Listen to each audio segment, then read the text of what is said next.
Hello दोस्तों, अगर आप भी ज़मीन खरीदना चाहते हैं, अगर आप अपने सपनों का आशियाना बनाने के लिए अपनी ज़मीन खरीदना चाहते हैं, तो सावधान हो जाइए। क्योंकि खतौनी के ऐसे 3 शब्द होते हैं, अगर आपको वो दिखे तो आपको उस ज़मीन के बारे में भूल जाना है।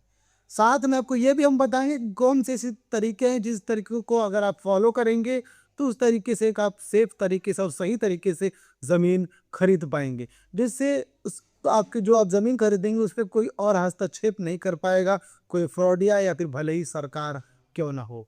ध्यान दीजिएगा दोस्तों, वीडियो के एंड तक बने रहिएगा और वीडियो पूरा ज़रूर देखिएगा, ध्यान से देखिएगा। आज का हमारा टॉपिक क्या है? खतौनी के 3 ऐसे शब्द जो आपकी ज़मीन छीन सकते हैं। खतौनी के ऐसे 3 शब्द जो आपकी ज़मीन छीन सकते हैं। अगर आपने बैंक वो ज़मीन ले ली, समझ लीजिए आप ज़िंदगी भर परेशान रहेंगे, आपके की ज़िंदगी का बेड़ा ही गर्क हो जाएगा। ध्यान दीजिएगा, पहला शब्द है, और हाँ, वीडियो को लाइक और चैनल को सब्सक्राइब करना मत भूलिएगा आप लोग। ध्यान लीजिए, पहला शब्द है, पहला खतरनाक शब्द बंधक।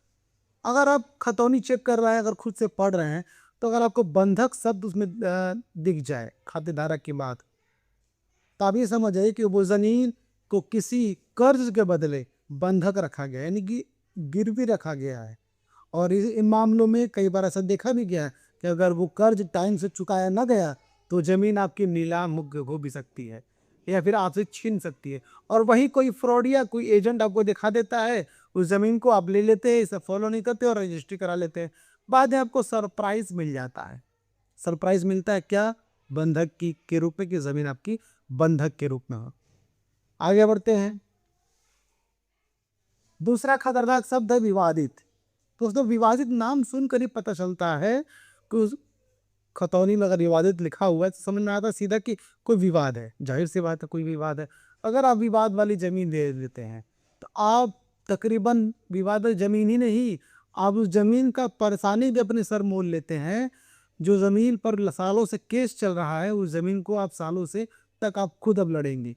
खुद का यानी कि अगर आपने ज़मीन भी खरीदी और उसके बदले उसका परेशानी भी आपने खरीदा, ये हालत हो जाएगी। सोचिए, पैसा देकर परेशानी खरीदने वाली बात हो गई। आपके सपनों का आशियाना बनाने के लिए जो आपने ज़मीन खरीदा, उसमें भी टेंशन, ये हालत हो जा रही है। आगे बढ़ते हैं। तीसरा खतरनाक शब्द कब्जा। सबसे खतरनाक शब्द होता है दोस्तों, सबसे अलग, कब्जा।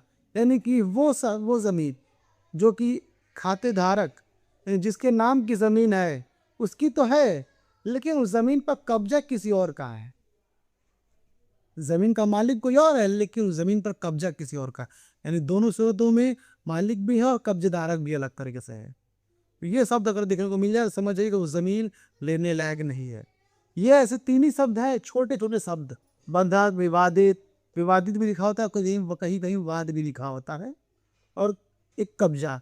इन ये चीज़ अगर आपको दिख जाए, तो समझ जाइए आपको अपने कदम पीछे ले लेने हैं और इस ज़मीन के बारे में आपको भूल जाना है।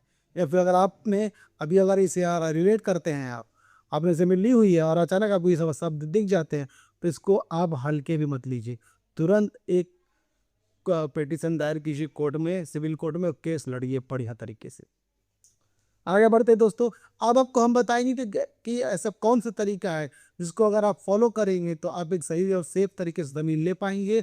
और आप जो है उस ज़मीन पर किसी और को कब्जा होने से भी बचा सकते हैं। यहाँ तक कि आपकी ज़मीन पर कोई और सरकार भले ही क्यों ना हो, कब्जा नहीं कर सकता। ध्यान दीजिएगा। और हाँ, वीडियो को लाइक और चैनल को सब्सक्राइब करना मत भूलिएगा, क्योंकि ऐसा इन्फॉर्मेशन आपको हमारे अलावा कहीं नहीं मिलेगा देखने के लिए।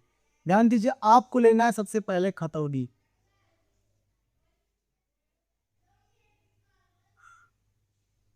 ध्यान दीजिएगा, स्टेप बाय स्टेप फॉलो करना है। पेन और पेपर ले लीजिए, फिर इस वीडियो को सेव कर लीजिएगा आप लोग।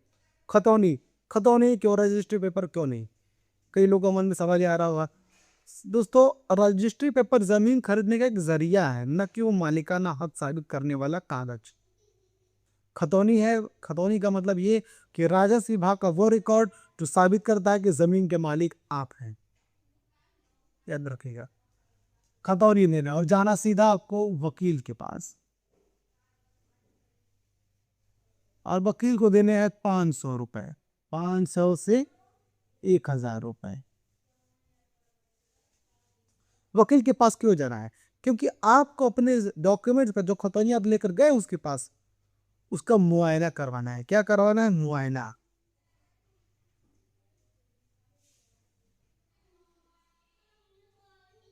मुआयना करवाना है तकरीबन 20 साल का।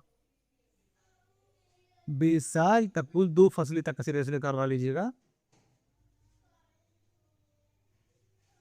2 फसली या फिर 20 साल का आप करा लीजिएगा। और ये जो पैसा वो ले रहा है उसी चीज का ले रहा है, मुआयने का 500 से 1000 लेना है। याद रखिएगा, उसी वकील को पकड़ना है जो वकील जमीनी मामला देखता हो। किसी भी वकील को, हेरो गेरो वकील को नहीं पकड़ लेना है। सिर्फ वही वकील को पकड़ना है जो वकील जमीनी मामला देखता हो। इसके लिए आपके घर के बगल वाला वकील नहीं, सीधा आप कचहरी जाइए, वहाँ आपको हर एक माल भी मिल जाएंगे, यानी कि ऑप्शन ज़्यादा मिलेगा। सीधा ऑप्शन ज़्यादा मिलेगा। और वहाँ पे ऑप्शन मिलने का मतलब यह है कि आपके पास ज़मीनी मामलात वाले मिल जाएंगे, बढ़िया तरीके वाले। उनको मिलिए, पैसा दीजिए और मुआयना के लिए अपने कागजात दे दीजिए। वो मुआयने में क्या चेक करता है? वो ये देखता है कि कहीं जो आप ज़मीन ले रहे हैं उसको कोई दिक्कत तो नहीं है।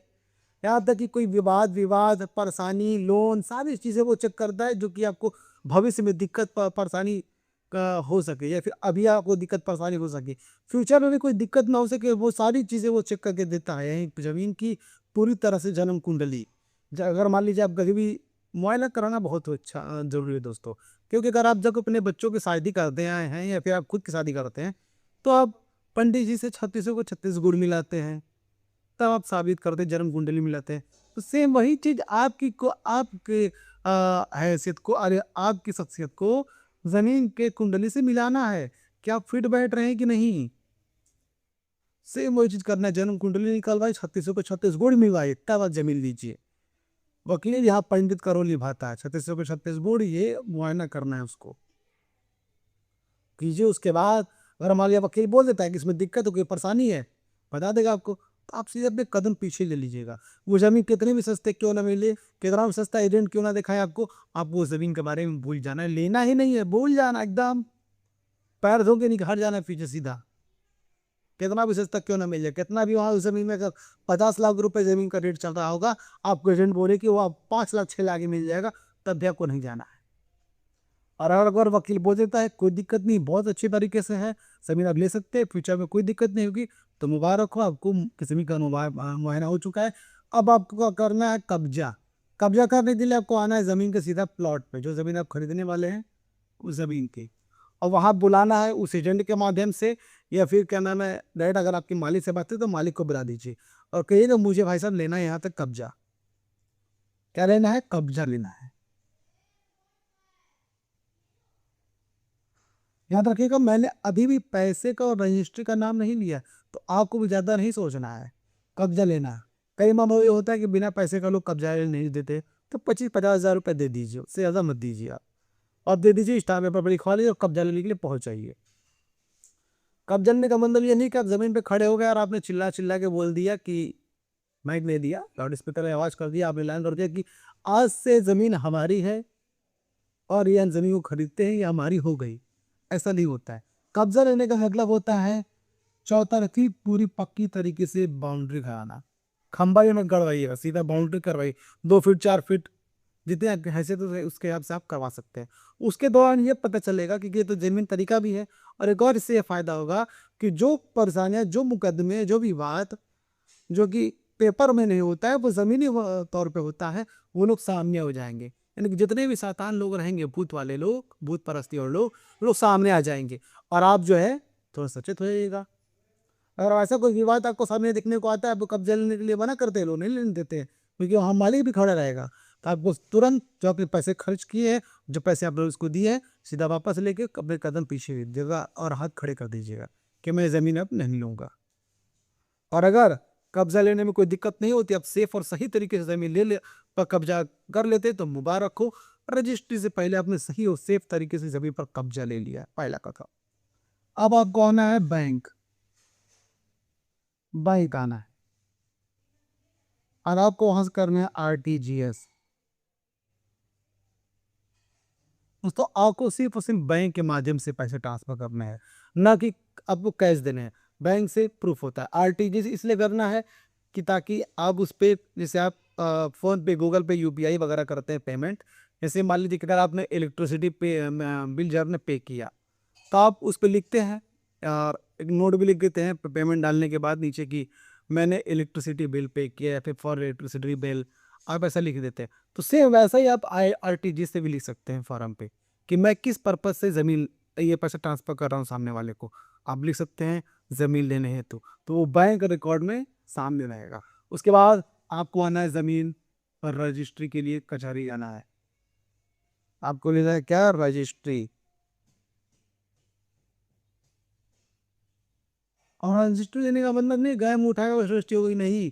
आपको कई चीज़ों का ध्यान देना है उस पे कि आप जो आईडी कार्ड पे जो नाम है वो नाम एग्जैक्ट वही रजिस्ट्री पेपर का होने चाहिए। उससे मात्रा में ना कोई गड़बड़ी होनी चाहिए, ना कि पिता पुत्री पत्नी ऐसे कुछ भी कुछ दिक्कत, या फिर कोई जो आपका अंश है उस अंश में कोई दिक्कत नहीं होनी चाहिए, क्योंकि अगर ऐसा में चीज़ में दिक्कत हुआ तो आपकी ज़मीन का मायने ही बदल जाता है।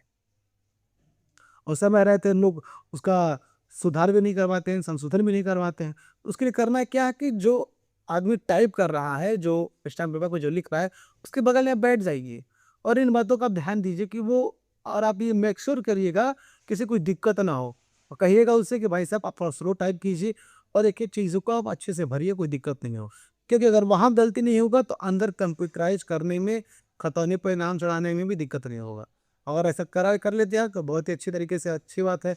उसके बाद आपको लास्ट काम एक करना है। लोग सोचते हैं कि ये आखिरी है, यहाँ पे रजिस्ट्री होने के बाद हाँ ज़मीन हमारी हो गई, नहीं। ज़मीन आपकी तब होगी, ये रजिस्ट्री सिर्फ़ और सिर्फ़ ज़मीन खरीदने का ज़रिया, सिर्फ़ एक बैंक का एक स्रोत होता है बैंक की तरफ। तो साबित करता है कि ज़मीन बिकी है, खरीदा किसने ये साबित करता है, मालिकाना हक साबित नहीं करता है। अब करना है आपको यहाँ पे नामांतरण।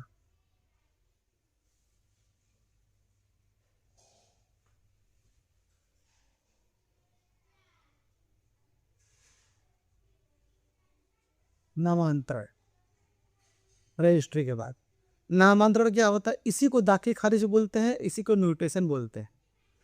तो इसलिए ये होता है कि राजस्व विभाग के रिकॉर्ड में जब पुराने वाले मालिक का नाम हटा करके आपका नाम दर्ज हो जाएगा, तब समझिए कि आपका ज़मीन आपकी हो गई सेफ और सुरक्षित तरीके से। तो कब होगा, जब आप दाखिल खारिज करवाएंगे या फिर नामांतरण या फिर म्यूटेशन, जैसे लोग जिस हिसाब से बोलते हैं आप समझ जाइएगा। ये नामांतरण कोई दाखिल खारिज बोलते हैं, म्यूटेशन भी इसी को बोलते हैं। वो कब होता है, तब रजिस्ट्री के तकरीबन 1 वीक, 1 हफ्ते बाद। रजिस्ट्री के तकरीबन 1 हफ्ते बाद ये प्रक्रिया होती है। अगर यहाँ तक आप ज़मीन ले लेते हैं तो मुबारक हो, आपको सेफ और सही तरीके से ज़मीन ले चुके हैं। अब आपको आपकी ज़मीन से सरकार भी नहीं हटा सकती। अब ध्यान दीजिएगा दोस्तों, टॉपिक की तरफ आते हैं। अब मैं आपको इसके हिसाब से सेफ और सही तरीके से अपनी सेफ एडवाइस क्या देना चाहूँगा, लिखित रूप में ध्यान दीजिएगा। दोस्तों, खतौनी में लिखे ये शब्द छोटे जरूर होते हैं, लेकिन इनका असर बहुत बड़ा होता है। अगर आपने इन्हें समय रहते समझ लिया तो आप अपनी जमीन बचाए रख सकते हैं। बिल्कुल दोस्तों, ये जो छोटे छोटे शब्द दिखाई दे रहे हैं, अगर इसका आप हल्के में लेंगे तो आपकी सबसे बड़ी गलती है, याद रखिएगा। अगर आप इस तरीके से जमीन लेंगे तो आपको कोई कभी भी आपसे बेईमानी नहीं कर सकता, कोई आपको परेशान नहीं कर सकता। ये स्टेप बहुत ही सेफ और सिक्योर स्टेप है, ध्यान रखिएगा। दोस्तों, अगर आपको ये वीडियो कैसा लगा, वीडियो को लाइक कीजिए, चैनल को सब्सक्राइब कीजिए और इस वीडियो को ज़्यादा से ज़्यादा लोगों तक शेयर भी कीजिए।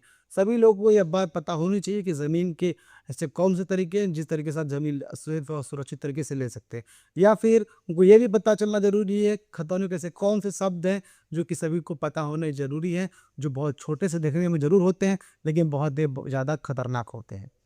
तो बढ़ते हैं अपने आखिरी कदम की तरफ दोस्तों। फिर मिलेंगे किसी नए वीडियो में, किसी नए टॉपिक की तरफ। तब तक हमें दीजिए इजाज़त। जय हिंद दोस्तों।